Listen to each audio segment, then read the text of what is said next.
ඉතාමත් සුදු සම.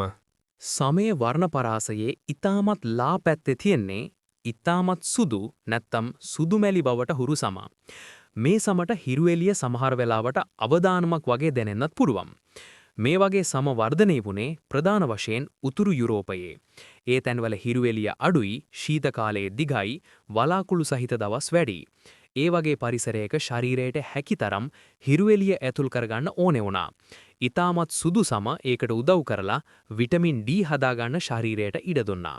ඒත් අවාසිත් පැහැදිලි. ඉතාමත් සුදු සම හිරුවෙලියට ගියාම ඉක්මනින්ම පිච්චෙන්න පුළුවන්. ටික වෙලාවක් හිටියත් සමට හානි වෙන්න පුරුවන්. ෆ්‍රෙකල්ස් ලේසියෙන් මතුවෙනවා සහ ආරක්ෂාව නැත්තම් සම හානියට ලක්වීමේ අවදානම වැඩි. අද කාලේ සන්ස්ක්‍රීන් මේ සම ආරක්ෂා කරන්න ලොකු භූමිකාවක් කරනවා. නමුත් පරණ කාලේ මිනිස්සු වෙනස් විදිහේ ආරක්ෂාවන් භාවිතා කළා. දිග ඇඳුම් ඇඳලා, ලොකු තොප්පි දාලා, හිරු වැඩියෙන් තියෙන වේලාවන්ට එළියට නොයා ඉඳලා වගේ දේවල්. සමාජීය දෘෂ්ටිකෝණයකින් බලද්දී ඉතාමත් සුදු සමට කාලෙන් කාලෙට වෙනස් අර්ථ දීලා තියෙනවා. මධ්‍ය යුගයේ යුරෝපයේදී මේ සම ධනයත් තත්ත්වයත් එක්ක සම්බන්ධ කළා. එහෙම හිතුවේ එළියේ වැඩ කරන්නේ නැතිව මන්දිර ඇතුලේ ජීවත් වෙන ධනවත් අය වගේ පේන නිසා. අද කාලේ ඒ අදහස් වෙනස් වෙලා. ටෑන් වූ සම ලස්සනයි, ෆැෂන් එකක් කියලා හිතනවා. ඉතාමත් සුදු සම තියෙන අය ගැන දුර්වල පාටයි හෝ අසනීප පාටයි කියලා අසාධාරණ අදහස් දරන වෙලාවලුත් තියෙනවා. ඇත්තටම බැලුවොත් නම් මේක ස්වභාවික මිනිස් ගැලපීමක් විතරයි. සුදු සම. ලයිට් ස්කින් කියන්නේ ඉතාමත් සුදු සමට වඩා ටිකක් අඳුරු සමක්. මේ සමට හිරුවෙලියෙන් ආරක්ෂා වෙන්න ටිකක් වැඩි මෙලනින් තියෙනවා. ඒ නිසා හිරුගේ බලපෑම ටිකක් මෘදු වෙනවා. මේ වගේ සම තියෙන අය ඉන්නේ මධ්‍යම තරමේ හිරුවෙලිය තියෙන ප්‍රදේශවල.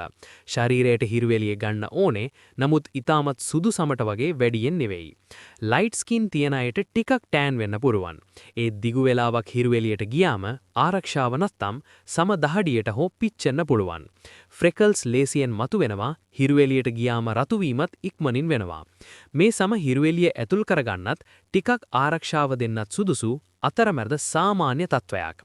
ඉතිහාසයේදී යුරෝපයේ බොහෝ ප්‍රදේශවලත් නැගෙනහිර ආසියාවේ ප්‍රදේශ කිහිපයක තුරත් මේ වගේ සම බහුලව තිබුණා. සමහර සංස්කෘතිවල මේ සම ලස්සනයි කියලා හිතනවා. වෙන සමහර තැන්වල ඒකට විශේෂාර්ථයක් තිබුණේ නැහැ. ජීව විද්‍යාත්මකව බලද්දී මේක පරිසරයට ගැලපෙන්න ශරීරයේ ගත සාමාන්‍ය විසඳුමක් විතරයි. සෞඛ්‍යය, වටිනාකම හෝ උසස්කම කියලා කියන දෙයක් නෙවෙයි. ඔලිව් හෝ ටෑන් සම. මීඩියම් හෝ ඔලිව් ස්කින් කියන්නේ මධ්‍යම ප්‍රමාණයේ මෙලනින් තියෙන සමක්. ඒ නිසා මේ සමට ස්වභාවිකව උණුසුම් ටිකක් රන් පාටට ළඟා වුණු වර්ණයක් තියෙනවා. මේ වගේ සම වර්ධනය වුණේ හිරුවෙලිය හොඳට තියෙන, නමුත් අතිශයින් දැඩි නැති ප්‍රදේශවල. උදාහරණයක් වශයෙන් දකුණු ආසියාව, මැද පෙරදිග, දකුණු යුරෝපය සහ උතුරු අප්‍රිකාවේ කොටස්. මේ තැන්වල හිරු බලවත්. ඒ නිසා ටිකක් ආරක්ෂාව ඕනේ. නමුත් ඊටමත් ගොඩක් මෙලනින් ඕනේ වුණේ නැහැ. මේ සමවර්ගයේ හිරුවෙලියට ගියාම ලේසියෙන් ටෑන් වෙන්න පුරුවන්. ඒක සම පිච්චෙන්නේ නැතිව ආරක්ෂා වෙන්න උදව් කරනවා. ඒ එක්කම ශරීරයට විටමින් D හදාගන්න තරම් හිරුවෙලිය ඇතුල් වෙන්නත් ඉඩ දෙනවා. විටමින් D කියන්නේ අස්තිවලට සහ සමස්ත සෞඛ්‍යයට ගොඩක් වැදගත් දෙයක්. ඔලිව් ස්කින් වල වර්ග ගොඩක් තියෙනවා. සමහර අයට ලා රන් පාටට ළඟා වුණු බේජ් වර්ණයක්. වෙන සමහර අයට තද, ගැඹුරු දුඹුරු කොළ පාටට ළඟා වුණු වර්ණයක්. මේ වෙනස්කම් එන්නේ වංශය, ප්‍රදේශය සහ ජීවන රටාව වගේ දේවල් නිසා. මේ විවිධත්වය මිනිස්සු ශතවර්ෂ ගණන් ගමන් කරපු හැටි, වෙළඳම් කරපු හැටි, එකිනෙකා සමග මිශ්‍ර වුණු හැටි පෙන්වන දෙයක්. ඔලිව් ස්කින් තියෙන අය ඉතිහාසයේ ජීවත් වුණේ කාලගුණය වෙනස් වෙන ප්‍රදේශවල. එවැනි තැන්වල හිරුට අනුගත වෙන්න පුරුවන් වීම විශාල වාසියක්. සංස්කෘතිකව බලද්දී ඔලිව් ස්කින් ගැන වැරදි අදහස් ගොඩක් මතුවෙලා තියෙනවා. සමහර සමාජවල මේ සම ලයිට්ද ඩාර්ක්ද කියලා වැරදියට වර්ග කරලා ස්ටීරියෝටයිප් හෝ කැමැත්තන් හදලා තියෙනවා. ඒවා විද්‍යාවට ගැලපෙන්නේ නැහැ. ජීව විද්‍යාත්මකව බලද්දී ඔලිව් ස්කින් කියන්නේ සරලවම ස්වභාවික කාර්යක්ෂම ගැලපීමක්. ශරීරය ආරක්ෂා කරනවා, ඒ එක්කම වැදගත් හිරුවෙලිය ඇතුල් වෙන්නත් ඉඩ දෙනවා. අද ලෝකයේ ඊටමත් පොදු සමවර්ගයක් මෙය. මහද්වීප ගණනාවක පුරා පැතිරි මිනිස් ඉතිහාසයේ සහ පරිසරයේ විශාල විවිධත්වය පෙන්වන සමක්. දුඹුරු සම.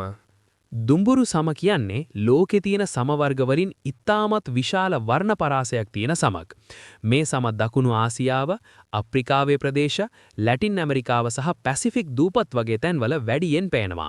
මේ සමට ලා සමලවලට වඩා වැඩි මෙලනින් තියාවා. ඒ මෙලනින් සමට ස්වභාවික හිරු ආරක්ෂාවක් වගේ වැඩ කරනවා. ඒ නිසා දැඩි හිරු එළියට ගියත් බ්‍රවුන් ස්කින් ලේසියෙන් පිච්චෙන්නේ නැහැ.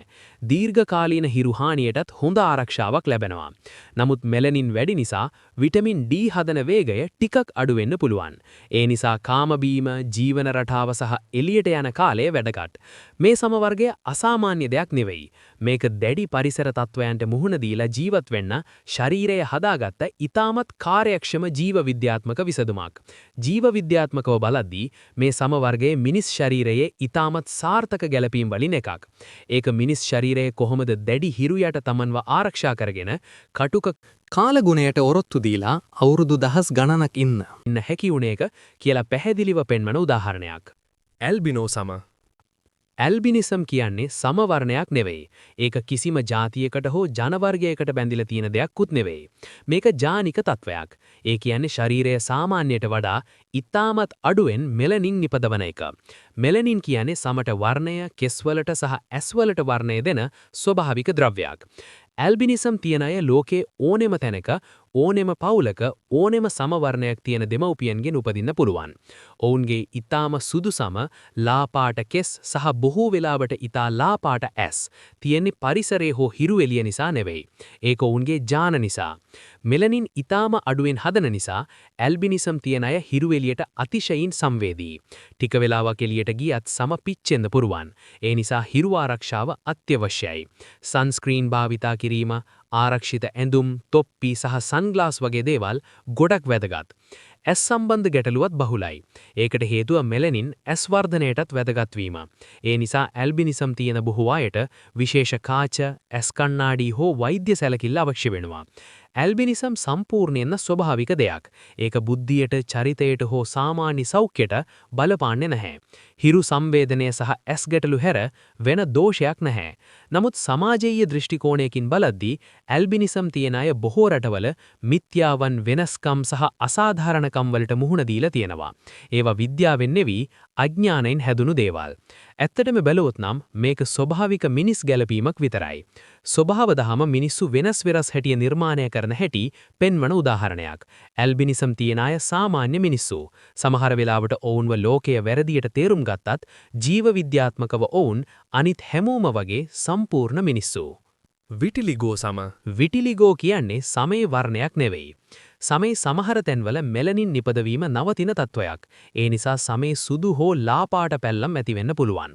මේ පැල්ලම් ශරීරයේ ඕනෙම තැනක ඕනෙම සමවර්ණයක් තියෙන අයට ඇතිවෙන්න පුළුවන්. ඉතාම වැදගත් දෙයක් තමයි විටිලිගෝ කියන්නේ බෝ වෙන රෝගයක් නෙවෙයි. කාමබීම නිසා හැදෙන දෙයක් නෙවෙයි. ඒ වගේම රෝගයක්, අපිරිසිදුකමක් හෝ දුර්වල සෞඛ්‍යයක් පෙන්වන ලක්ෂණයක්වත් නෙවෙයි. විටිලිගෝ ඕනෙම වයසකදී පටන් ගන්න පුරුවන්. සමහර අයට අවුරුදු ගණනාවක පුරා ඉතා මන්දගාමීව පැතිරෙනවා. වෙන සමහර අයට ටිකක් වේගයෙන් පැතිරෙන්න පුරුවන්. පැල්ලම්වල විශාලත්වය, හැඩය සහ තියෙන තැන් එකිනෙකාට ගොඩක් වෙනස්. කාලයත් එක්කම ඒවා වෙනස් වෙන්නත් පුළුවන්. මෙලනින් සමට ස්වභාවික වර්ණය දෙන නිසා අඳුරු සම තියෙන අයගේ විටිලිගෝ පැල්ලම් වැඩියෙන් පේනවා. නමුත් මේ තත්වය ලෝකේ හැම ජාතියකම, හැම ජනවර්ගයකම මිනිස්සුන්ට ඇතිවෙන්න පුළුවන්. සමාජීය දෘෂ්ටිකෝණයකින් බලද්දී විටිලිගෝ ගැන තියෙන වැරදි අදහස් සහ මිත්‍යාවන් නිසා ඒ අයට අපහාස කිරීම සහ වෙනස්කම් කිරීම සිද්ධ වෙලා තියෙනවා. සමහර සංස්කෘතිවල මේ තත්වය ආගමික හෝ අද්භූත අදහස් එක්ක බැඳලා හිතලා තියෙනවා. ඒවා විද්‍යාත්මකව සත්‍ය දේවල් නෙවෙයි. අද නම් මේ ගැන අවබෝධය ටික ටික වැඩි වෙමින් යනවා. විටිලිගෝ තියෙන මිනිස්සු මාධ්‍යයේ, ෆැෂන් ක්ෂේත්‍රයේ සහ පොදු ජීවිතයේ වැඩියෙන් පේන්න පටන් ගන්න තියෙනවා. ඒක මේ තත්වය ස්වභාවික විවිධත්වයේ එක් ආකාරයක් කියලා ලෝකයට තේරුම් කරලා දෙනවා. මේක අපිට මතක් කරලා දෙනවා මිනිස් විවිධත්වය කියන්නේ සමේ වර්ණය විතරක් නෙවෙයි. පැල්ලම්, රටාව, වෙනස්කම් සහ අපි හැමෝගෙම ශරීරවල ලියා තියෙන වෙනස් කතාත් ඒකේ කොටසක් කියලා. ඉතින් මේ වීඩියෝ එකෙන් ඔයත් මොනවා හරි ඉගෙන ගත්තා නම් subscribe කරලා අපිත් එක්ක එකතු වෙන්න. ඔයාලගෙන් ලැබෙන support එක අපිට ඉස්සරහටත් තව වීඩියෝස් ගේන ලොකු උදව්වක් වේවි.